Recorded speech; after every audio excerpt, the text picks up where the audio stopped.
Shalom, selamat pagi, selamat datang di hari yang baru yang Tuhan berikan kepada kita pada hari ini. Kita bersyukur, kita sama-sama dapat bangun dengan tubuh yang sehat dan kuat untuk mendengarkan firman bersama-sama pada pagi hari ini. Mari kita siapkan pembacaan kita dari Lukas 12 ayatnya yang pertama sampai ayatnya yang ke-12. Sembari kita membuka firman Tuhan kita dari handphone kita maupun dari Alkitab kita, mari kita sama-sama berdoa. Tuhan, kami mengucap syukur atas setiap penyertaan-Mu dalam diri kami pribadi lepas pribadi ya Tuhan. Kami bersyukur pagi ini Engkau menyatukan kami melalui renungan harian Toraja pada hari ini ya Tuhan. Kami mengucap syukur atas firman-Mu yang akan Engkau sampaikan. Kiranya dari firman-Mu ini ya Tuhan kami dapat belajar, kami dapat melakukannya dalam kehidupan kami pribadi lepas pribadi ya Tuhan. Kami yakin dan percaya ya Tuhan, kegiatan kami hari ini ya Tuhan, Engkau yang memberkatinya, dan firman-Mu hari ini juga dapat berguna bagi kami pribadi lepas pribadi. Terima kasih ya Tuhan, dalam nama Yesus Kristus kami berdoa dan mengucap syukur. Amin. Lukas pasal 12 ayatnya yang pertama sampai yang ke-12, pengajaran khusus bagi murid-murid. Sementara itu beribu-ribu orang banyak telah berkerumun sehingga mereka berdesak-desakan. Lalu Yesus mulai mengajar, pertama-tama kepada murid-muridnya. Katanya, waspadalah terhadap ragi, yaitu kemunafikan orang Farisi.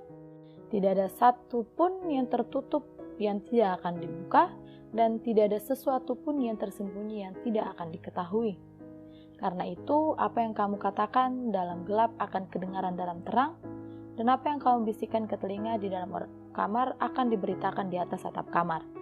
Aku berkata kepadamu, hai sahabat-sahabatku, janganlah kamu takut terhadap mereka yang dapat membunuh tubuh, dan kemudian tidak dapat berbuat apa-apa lagi.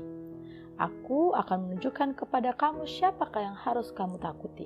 Takutilah dia yang membunuh, mempunyai kuasa untuk melemparkan orang ke dalam neraka.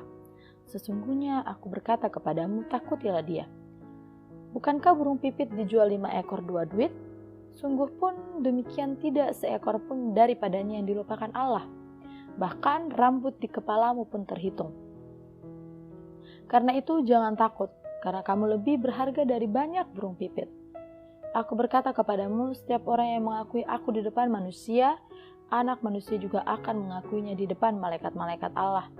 Tetapi barang siapa menyangkal aku di depan manusia, ia akan disangkal di depan malaikat-malaikat Allah. Setiap orang yang mengatakan sesuatu melawan anak manusia, ia akan diampuni. Tetapi barang siapa menghujat Roh Kudus, ia tidak akan diampuni. Apabila orang menghadapkan kamu kepada majelis-majelis atau kepada pemerintah-pemerintah dan penguasa-penguasa, janganlah kamu khawatir bagaimana dan apa yang harus kamu katakan untuk membela dirimu. Sebab pada saat itu juga Roh Kudus akan mengajar kamu apa yang harus kamu katakan. Amin. Demikianlah firman Tuhan yang kita baca pada hari ini. Kita akan membaca renungan dengan judul Jangan Munafik. Da'amu mamuleng leko. Menurut Kamus Besar Bahasa Indonesia, arti munafik ialah upaya berpura-pura percaya atau setia, padahal dalam hatinya tidak. Mereka selalu mengatakan sesuatu yang tidak sesuai dengan perbuatannya. Orang munafik diumpamakan seperti ragi yang kalau ditaruh sedikit saja pada adonan roti atau kue, maka adonan tersebut pastilah akan mengembang. Yesus mengajar muridnya bahwa sebagai pemimpin haruslah hidup benar dan jujur. Sebab kemunafikan suatu waktu pastilah terbongkar. Ayatnya yang kedua sampai ayatnya yang ketiga.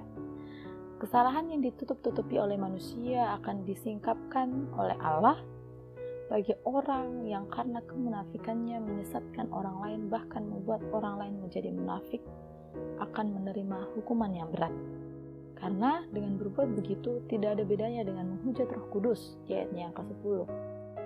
Menghujat Roh Kudus di sini berarti menolak menerima pengajaran kebenaran dari Tuhan. Karena itu, Tuhan Yesus mengingatkan kepada para murid agar jangan takut kepada para pemimpin yang munafik, yang menggunakan kekuasaannya dengan semena-mena. Karena Tuhan sendiri yang akan menghakimi pemimpin-pemimpin tersebut.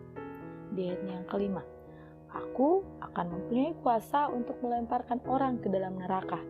Sesungguhnya aku berkata kepadamu, takutilah dia. Bagaimana dengan kepribadian kita? Pengajaran Tuhan Yesus juga ditujukan kepada murid-muridnya, termasuk kepada kita sekalian saat ini. Bahkan, jangan sampai kita tertular dengan berbagai kemunafikan yang kita lakukan seperti orang Farisi yang mementingkan penampilan dan dirinya semata. Ingat, bila kita terseret kepada kemunafikan, bukan hanya diri kita yang dirugikan, melainkan orang-orang yang ada di sekeliling kita yang mempercayai kita sebagai murid Tuhan juga akan ikut tersandung. Amin. Firman Tuhan pada hari ini, kita belajar untuk tidak munafik, untuk selalu berkata jujur dengan orang lain, karena Tuhan mengajarkan kita untuk melakukan seperti itu. Mari kita berdoa. Terima kasih Tuhan untuk kesempatan-Mu pada hari ini kami dapat membaca dan juga merenungkan sebagian dari firman-Mu ya Tuhan.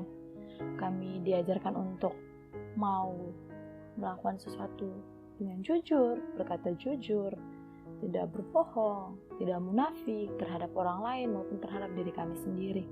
Engkau mengajarkan kami ya Tuhan bahwa kesalahan yang kami tutup-tutupi akan disangkapkan oleh-Mu pada suatu saat nanti. Kami belajar ya Tuhan untuk menjadi pribadi yang jujur, pribadi yang mau untuk hidup dengan benar ya Tuhan di jalan-Mu ya Tuhan. Berkati kami ya Tuhan ketika kami sudah mendengarkan firman ini, berkati kami agar kami dapat melakukannya dalam kehidupan kami sehari-hari.